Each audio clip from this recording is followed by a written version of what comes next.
Hey everyone, welcome to BudgetAxe. In this quick tutorial, I'm going to walk you through how BudgetAxe works. We're going to learn how to add your income, expenses, savings, loans, and goals, and how to use it as a simple financial dashboard right from your browser. BudgetAxe was built to be easy to use, with no account required, no sign up, and no email. The idea is simple. Open the app, enter your numbers, and get a clear view of your monthly budget. Whether you're just trying to track bills, plan around paydays, save for something important, or get a better handle on where your money is going, this tutorial will show you the basics so you can get started using BudgetAxe right away. Let's get started. When you first open BudgetAxe, you'll see a quick disclaimer window. BudgetAxe is meant to help you organize and visualize your finances, and should be used as a planning tool, not as a replacement for professional advice. Your numbers are only as accurate as the information you enter, and this is not financial, legal, or tax advice. You may also see a browser pop up asking if BudgetAxe can use your location. This is optional. BudgetAxe uses your location only to show local weather in the dashboard area. If you don't want to allow local location access, you can deny it and still use the app as normal. We'll go ahead and allow the location for the weather and select I understand for the disclaimer. Another thing I'd like to explain before we really dive into this is how BudgetAxe saves your data. It saves the data locally in your browser. That means you don't need to create an account and your budget information is not being uploaded to a cloud server or a database somewhere. It's all stored locally. So because of that, you need to know if you ever clear your browser data or if you switch browsers or if you use a different device, your saved information will not transfer between those devices or browsers. Since your information is saved locally in your browser, it's a good idea to export a backup every once in a while. To export a backup, the first thing we'll do is click on the settings icon here at the top of the page. After clicking the settings icon, the side panel should appear. Go ahead and expand the data management section and click on export. After you click the export button, you should get a window that pops up that allows you to name your file and save it to a location wherever you'd like to on your computer. And on the other end of that, if you want to import data, you click the import button and then you would select your backup file and your data would be imported that way. And finally, if you want to start fresh and clear all your data, there is a clear and reset all data button down here at the bottom. But be careful before you click that because it will wipe everything. All right, now that you know about importing and exporting, let's move on to adding some income. Now, there are a couple different ways you can add income. The most common way will be to either click this income button here, or you can press F1 on your keyboard. And if you don't have any data in there, you'll also have this add button right here as well. So let's go ahead and add our first income. The first thing you'll want to set in your income is the category. There's going to be your job paycheck, freelance and contract, gift, or other income. For this example, we're going to select job paycheck. After selecting the category, go ahead and select the payment date. You should select the date that you will get paid next. Next, you'll select the occurrence. We got monthly, bi-weekly, weekly, twice monthly, one time. For this example, we're going to select bi-weekly. And finally, we will enter the amount. For this example, we will choose $2,200 per paycheck. Also, something I'd like to mention here real quick.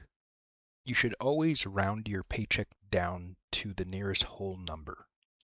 So in our example, let's say our paycheck was $2,247 and some odd change. We want to round that down to 2,200 flat.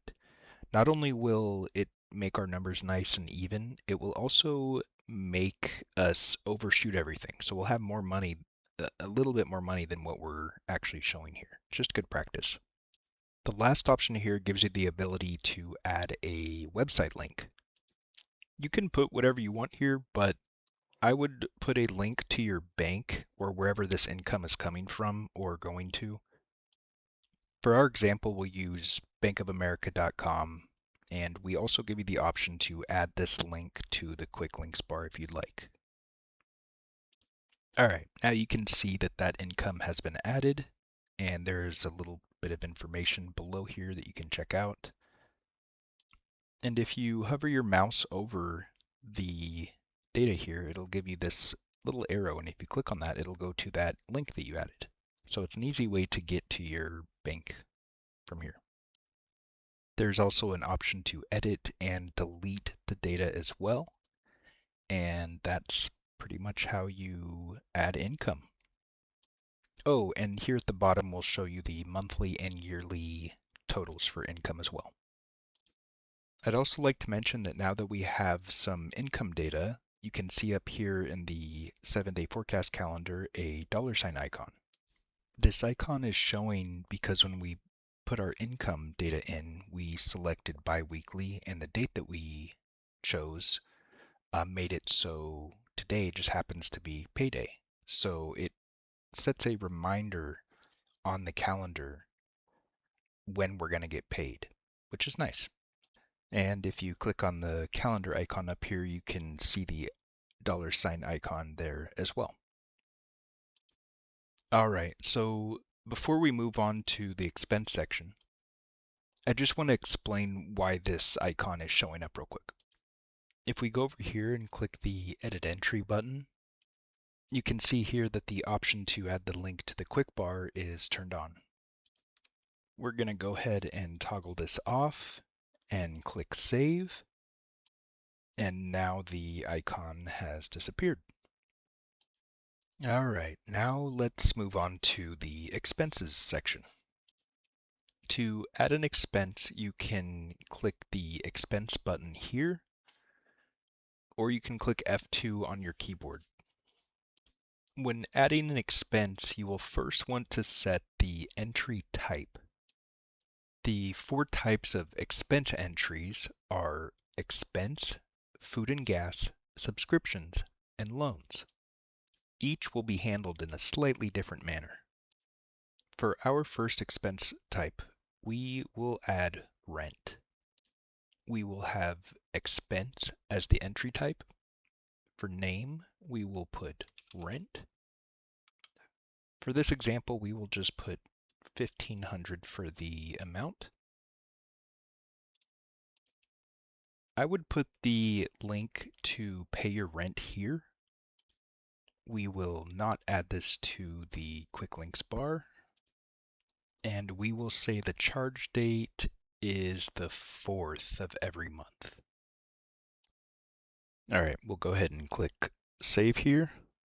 And now as you can see, there's some data into expenses. And it does all the calculations for you. So 4,400 minus 1,500 is 2,900. It'll also show you the charge date that you have on there. So it says charges on the 4th. It'll also have the icon up here on the calendars. So both on the 7-day forecast and also on the monthly. And also if you have the URL or a link in there, when you, just like in the income, if you hover over and click this arrow, it will take you to the link that you have in there. So I would suggest setting this URL to wherever you pay your rent, if you have rent.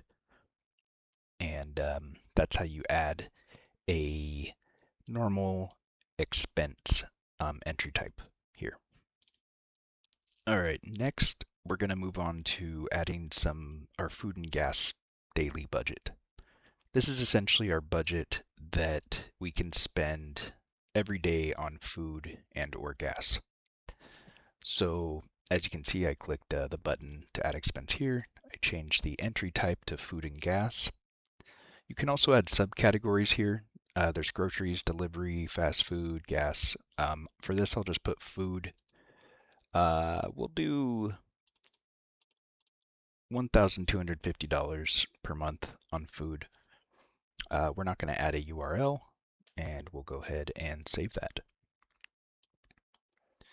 The food and gas starts minimized here. You can click this arrow button down and it'll expand it out.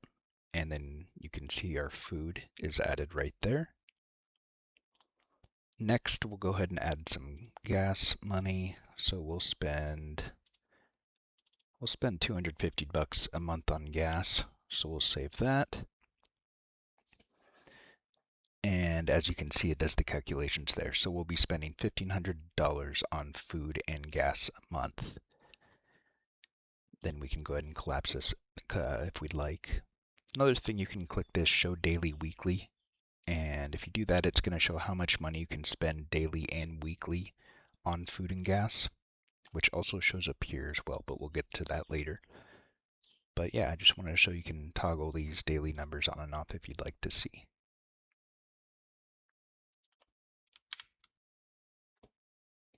All right, next thing we're going to move on to is the subscriptions.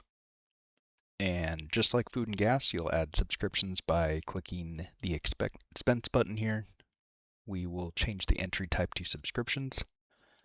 We'll make this one Disney Plus, and I don't know what it is, but we'll just say $14.99. Again, you can add the URL here. Now, I would recommend adding the exact link to where you can cancel your subscription right here. So that way you can just easily click the button. It'll take you right there if you need to cancel it. But for now, we'll just put Disney Plus. We are going to add this to the links bar. We'll say the charge date is on the 9th of every month, and this will be an active subscription. So we'll go ahead and save that.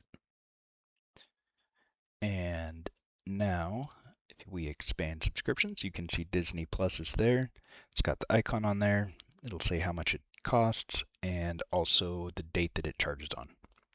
And just like with the others, if you click the arrow here, it'll take you to the page.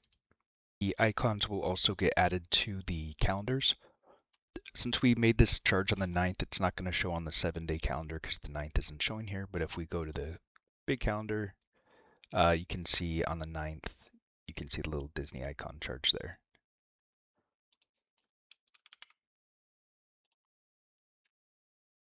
Another thing, like food and gas, it has this toggle box here, show upcoming charges.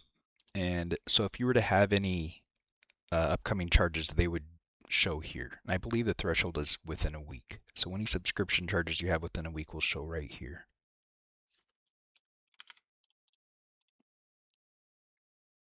We'll go ahead and add a couple more subscriptions here just to make it look a little bit more realistic. So I'll do this real quick.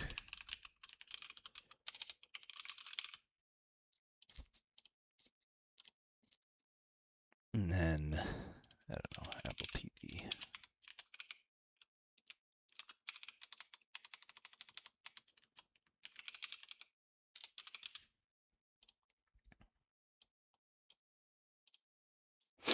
Okay, so we got some subscriptions added in there, and we'll go ahead and minimize that. We're also going to minimize this as well. Now we're going to focus on the loans section next. So to add the loans, you will click the expense and do the drop-down menu and click loans here, which will give this window. You can also mouse or hover your mouse cursor over here and it'll give you this add button, and you can add it that way as well. So two different ways. We'll do it this way. So we'll click expense. We'll change the entry type to loans. We'll make the, we'll make this a car loan. I like to make the loan color in the amount of the color of the car, but you can obviously make it whatever you want. The total loan amount, we'll just say 15,000. We'll say we've paid 5,000 in on it, and the monthly payment is 250. And then you can put your, again, the URL in here. I would recommend putting the link to where you pay this loan, so that way when you click the quick link, it'll take you directly to where you need to pay it. I also would recommend doing this auto trigger monthly as well. So whatever day, oh, and I need to fix this, but whatever day the car loan gets charged, I would set that. We'll set this to the 2nd. I don't know why, but the numbers are doubled up there, but this is the 2nd. So we'll go ahead and save loan. And as you can see, that creates the car loan down here. And it has a nice little progress bar here. And it's got the little couple information bits down here. The payment day we set to the 2nd, like I said. So if you look on the calendar, the 2nd will have, because we put Toyota in there, it has the Toyota logo to remind us that we have a charge coming up there. And then, let me refresh this. There we go. Yeah, see there's the car payment logo up there. And on the 2nd of every month, this will actually get filled up. So let's say it was June 2nd, this bar, we're just going to click record payment to show you here. So we'll click that, and you can see the bar filled up a little bit. Went from 33% to 35%, and the paid off date changed, and all that kind of good stuff. So you can either auto trigger this to have it trigger on whatever day, or you can uncheck that and manually trigger that. So whatever day you pay, you can just come in here and click this record payment button, and then as you can see, the progress bar fills up. So I'll click it a whole bunch of times, and then I'll put auto trigger back on. So if this were our car loan, you could see we're going to have it paid off in April, and that's about 23 months or about 2 years from now if we go at this pace. So it's kind of a nice way to keep track of your loans. And this all gets added into expenses. So you can see the total monthly expenses and the yearly expenses down here at the bottom, and then it does the math with your income, and then it'll show the total there. So that's pretty much all there is with expenses, and we will move on to the savings section next. So it looks like we have about $1,100 left over right now. So that's a lot. What I would do with this much money is, instead of spending it on our total daily, we would want to put this into savings. So to add savings, we're going to click the savings button here. And just like with expenses, there's entry types, there's savings and goals. For now, we'll just click savings. And then there are subcategories of savings, which is just your normal savings account, investment account, or other. For now, we're just going to do a savings account. And we have $1,100 left over. So let's say we'll do $250 for our savings account per month that we'll add into it. I would put your bank in here to wherever your savings account is. That way you can click there and get to it easily. Go ahead and save that.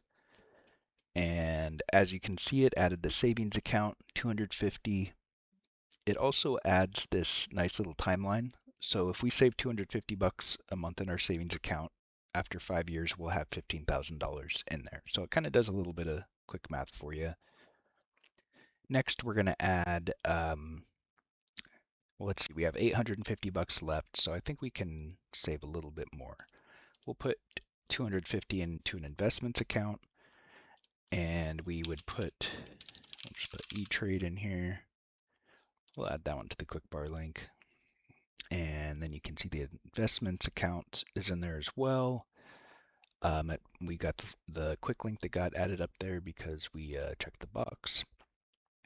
And looks like we have $607 still left over. So we're going to, let's try to save for a vacation. So we're going to do savings. We're going to go to goals. We're going to go to goal option, change this to vacation fund. We'll make this like a nice little beach color.